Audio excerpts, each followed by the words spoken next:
Yeah, well, I mean, truth be told, I mean, Eddie Gossage, I mean, he's on a budget right now, so these bobbleheads, they stole somebody else's body and put my head on it. So he said he tried to do it to make me look skinny. I say it was because he was on a tight budget. So how's that feel to have your own? And have you seen I, it yet? Unfortunately, I've seen it. I don't know that I ever aspired and thought, my career's not going to be complete until I get a bobblehead. So, but now I've got one, so, I mean, now my life's complete now. I can end at any time and I'll be fine with it. Does it look like you? Like, do you think Unfortunately, it does. That's the scary part, is it kind of does look like me. It's scary. So, Why is it scary? I don't know. You look at it yourself, and then let's talk about this again. We'll figure it out. I'm pretty certain people are going to take them home, put them in the corners of their house on the floor to keep the insects and mice away. It's going to scare everybody. Or to ward off intruders. I'm not sure yet. Tony, how does it feel with your racing career coming kind of to a close? I mean, kind of Who told you my racing career is coming to a close? Apparently, you don't know what I do for racing. Well, I'm going to race more races next year than I ran this year. By probably 20 races. So my career's not coming to an end, just my Cup career is coming to an end. NASCAR Cup career. I mean, how does it feel coming down the stretch? I mean, I'm ready. I mean, we did this last year because we wanted our fans to be able to come see us race one last time. So, I'm excited about that. It's been fun to meet people at the racetracks that, say that they came to the racetrack one time because they knew it was our last year, and so it validates kind of why we did what we did and made that decision. So it's fun, but I wish we were still in the middle of the chase. But I guess not being in the chase at this point, the positive thing is we can just go have fun these last 6 weeks and do everything we can to win a race or win as many as we can before it's over and have fun.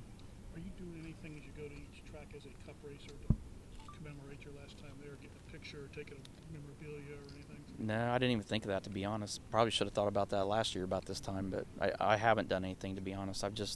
It's kind of just been business as usual. I mean, I guess if I was totally leaving the sport, I probably would have thought about a lot of these things a lot different. But I mean, next year I'm still going to be at the racetrack. I'm still going to be there. We have an Xfinity team next year. We're going to have the 4 Cup teams. I mean, I'm going to be there a lot, and so I guess in my mind, it's kind of business as usual, just with a little twist. So. From the narrow perspective as a Cup racer, do you take any specific memories from here? You had 2 wins here, 1 11, obviously. Everybody always, and especially because of this week and then coming for the race here soon, everybody's been like, what's the best part of Texas Motor Speedway? And I say Eddie Gossage, Mike Zizzo, Kenton Nelson. I mean, that's the 3 main reasons you come and have fun, because of those guys. I mean, the track's a great track. The great thing is Eddie's smart enough to know that repaving this racetrack would be the worst thing you could ever do right now. And this track's got enough age on it that, when it's hot and slick, everybody's racing all over the racetrack. It makes good racing. So, but they treat everybody good here. I mean, I think it's the 2nd and 3rd biggest purses of the year for us as Cup driver, or 3rd or 4th maybe, as Cup drivers. So I mean, these are races that everybody really looks at, and the crowd here is awesome. I mean, it's a great market for our sport. It sounds like, from what you said today and what you've been saying the last couple of weeks, there's no second thoughts. You're ready to make this transition. I told you guys last year when I said that there wasn't any second thoughts. I mean, I think you guys ought to know by now. I mean, I've learned by now when I make a decision on something, I'm pretty solid on. I ran through all this before I decided to make a decision, so we're pretty comfortable with what we're doing. Like you said, these next couple of weeks, you can just try to win a race. I mean, Yeah. you kind of just embrace being able to enjoy yourself. We did that last weekend. I mean, last weekend, we were in a scenario that, if it went green, pretty much everybody was going to have to pit for just a little bit of fuel, and we worked really hard. I started fuel mileage racing, and I'm like, I might cherry pick one on fuel mileage here.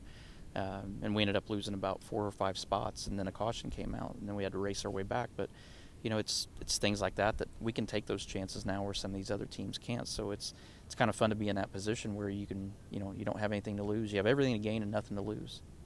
Tony, what do you hope fans remember about your NASCAR driving days? Whatever they want. It's not up to me. It's up to them. I mean, everybody's memories are going to be whatever they remember of it and what they've experienced with it. It's, to me, I don't even think about it. It's not about me. I mean, it's about the whole sport. It's about the fans. It's about all of us enjoying doing what we do here. For you, it's the 3 championships that stand out the most, though. Well, wouldn't they for you? Yeah. Yeah, I'd say they definitely do. That, 2 brickyards, those are the things that really mean a lot. What, on that same line of thought, you've done a lot of fighting for your Cup peers. You've stood up a lot. How do you hope your peers remember you? I mean, that you did that for them? Or Yeah, I mean, we. By that I mean for stuff. They're a lot for the smarter. betterment of Yeah, everybody. they're a lot smarter than me because we all talk about it. I'm the only one dumb enough to actually bring it up and put myself out on the line to do it. But they're smart by not doing that. And I guess I've just been the one guy that's always cared more about the sport than I did care about whether it was going to get me in trouble or not. Do you think as an owner you'll be able to speak out more? But, I'm sorry? As an owner, do you think you'll be able to speak out more? Or do you think I don't know. I mean, I don't know. I mean, the fun thing is I've been to a couple of the owners' meetings, and it's pretty cool to sit in, the room with Roger Penske and, Chip Ganassi and, Richard Childress and Joe Gibbs and those guys, and sit there and go, it's like an episode of Sesame Street where there's like one thing in the room doesn't belong, and it's not like the others. What is it? And they point at me. So that part's kind of the fun part. But it's pretty cool to be. I won't say I'm a part of that group yet because I still feel like I'm just a driver right now. But to be able to work with those guys on behalf of the sport, I think it's going to be a lot of fun. At some point this season, you'll have your last drivers' councils meeting.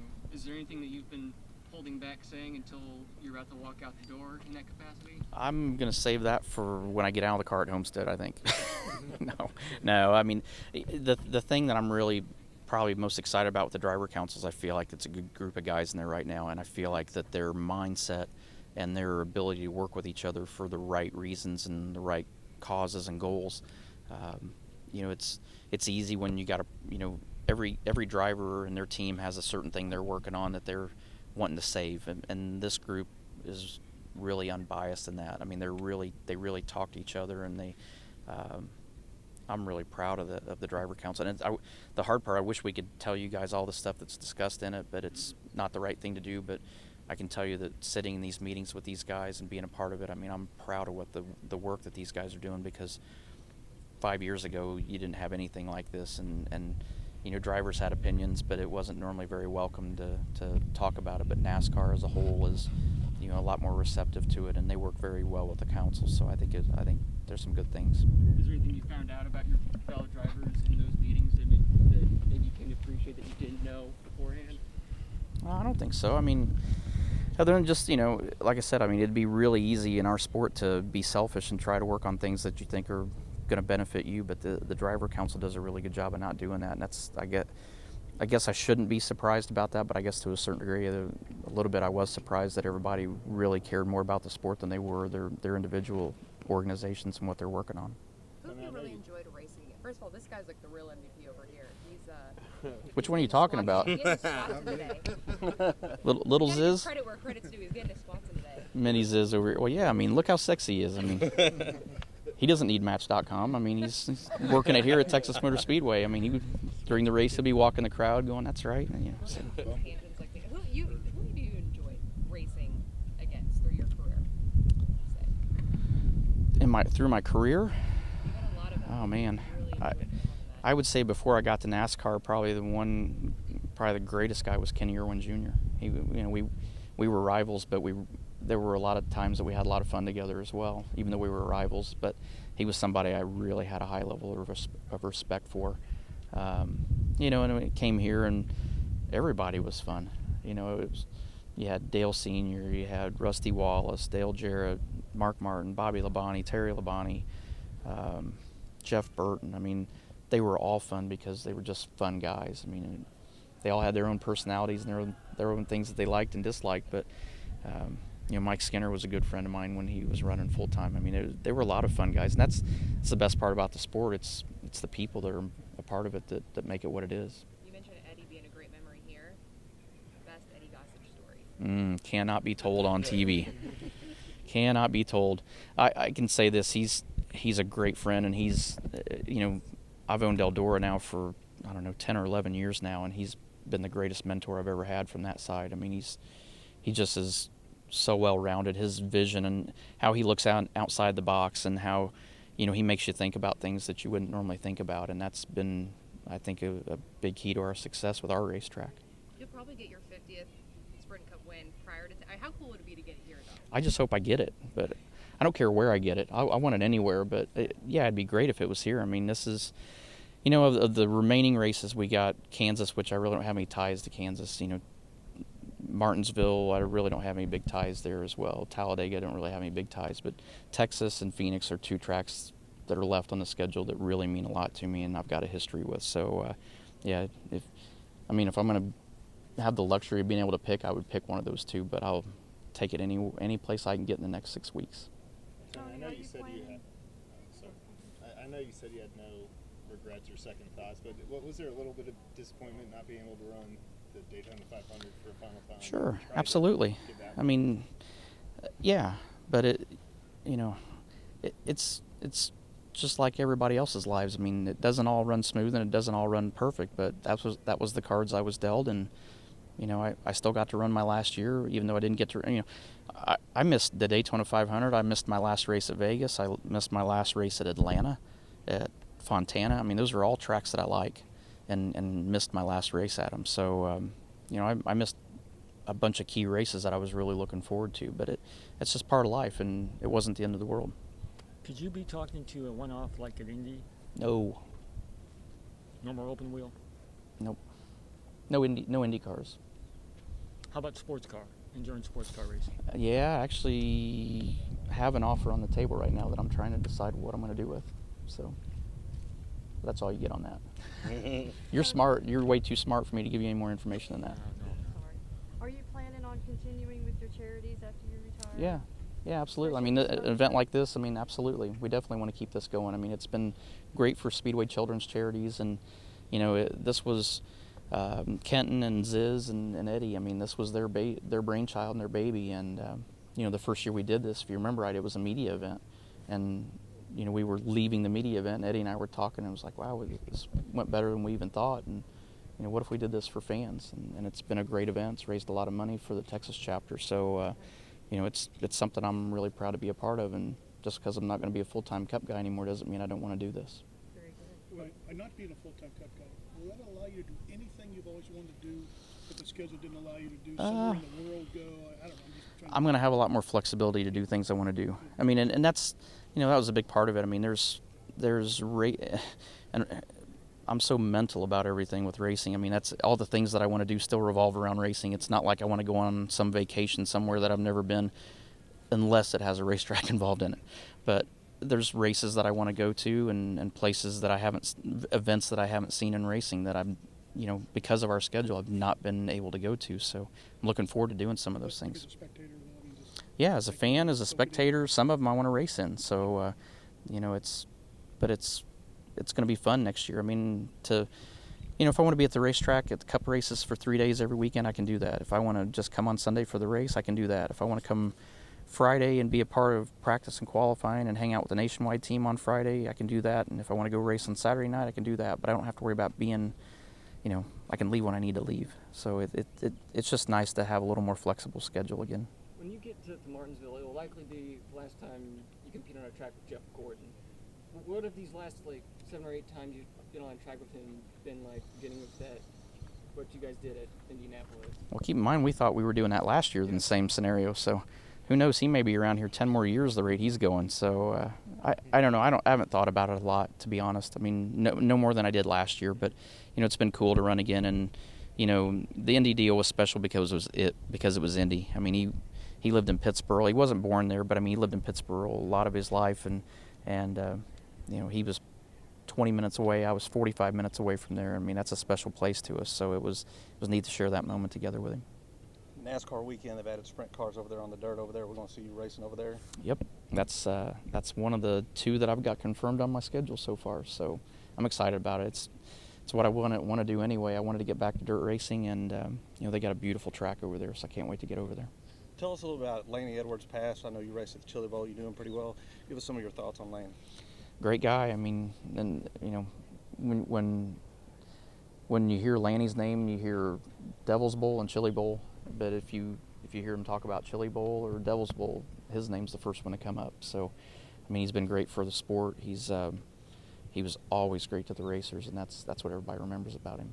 What was it like working with him up there at the Chili Bowl doing the dirt work? He doesn't work with me. I mean, shoot, he's riding around on a golf cart schmoozing with everybody while I'm down there working. So, but it's fun. I mean, you know, we got a great group of guys there that I work with on the track, and you know, Emmett and Lanny both just kind of let us do our thing.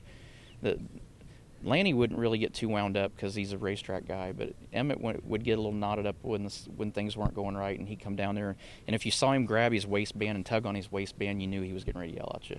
So we would all scatter like flies and find something that we needed to do, and then he would really get mad because he couldn't yell at all of us at the same time. Any of those lessons you learned from them over here, like at the Chili Bowl, have you taken them up to Eldora? A lot of stuff I did at Eldora, I took to Chili Bowl. Okay. And other places. So, you know, but I'm by no means a genius when it comes to track prep. But I mean, there's 4 of us there that do it, and we're a really good combination together. And you know, we've been to some of these other tracks that we've done some of the things that we do at Chili Bowl as well, and that have worked at other places, and seems to help out. So if it helps their racetracks and their shows, we're glad to help out. What's your assessment of how Clint Boyers handled his transition year at H. Scott before he takes over for you? I haven't been paying attention. Really? I honestly haven't. I mean, I've been worried about, you know how hard it is just to worry about driving your own race car? Then I have 3 other people that are not exactly the easiest 3 people to deal with. And so you can imagine then you add Clint, and Clint's 2 people, because he's like dropping a bag of super balls off the roof up there and watching them bounce all over the place.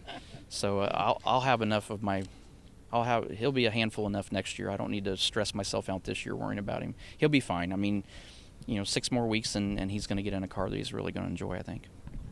I didn't notice this until the Southern 500, but how long have you been racing while wearing glasses? That was the second week. Second week? So, And how about how old are you? Hula girls? I'm 25. So you're getting close. You're getting close. You have glasses and then you have hula girls, right? You did win a race with like a little hula Yeah. girl. Yeah, that was, man, I don't even remember. I think she was a part of the 2005 championship run. There we go. So, How fast was that hula? No, but I mean, would you put like your bobblehead up there? I mean, no. It was one thing to look in the mirror and see the hula girl in the back deck. And they've got one of them in this car, and it's like I look back there and I'm like, oh, I can't. Makes my stomach turn. How involved are you in the transition from Chevy to Ford next year? Well, I mean, I own the team. I'd say it's a pretty big responsibility, wouldn't you think? I'm thinking so. Yeah, I think you're right. Yeah, but I'm just saying, how's it going?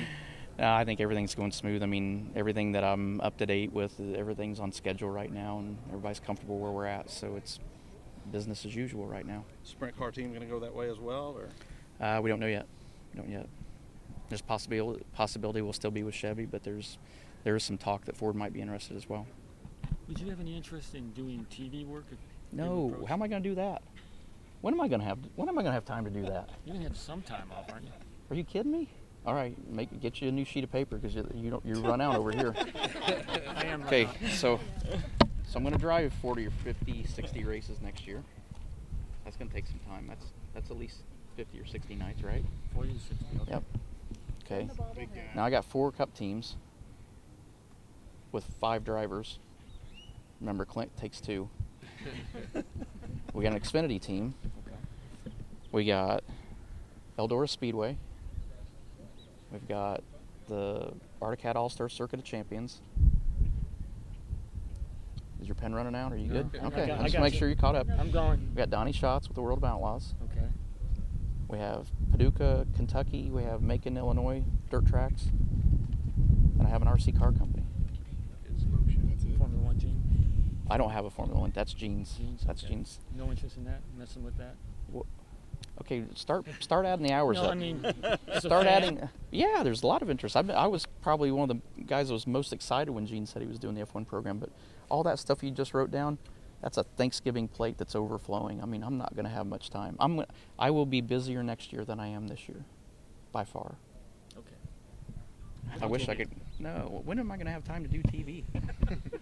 Very good. Not even close. You could do They it. make you shave and wear a suit and tie. 2 things I despise.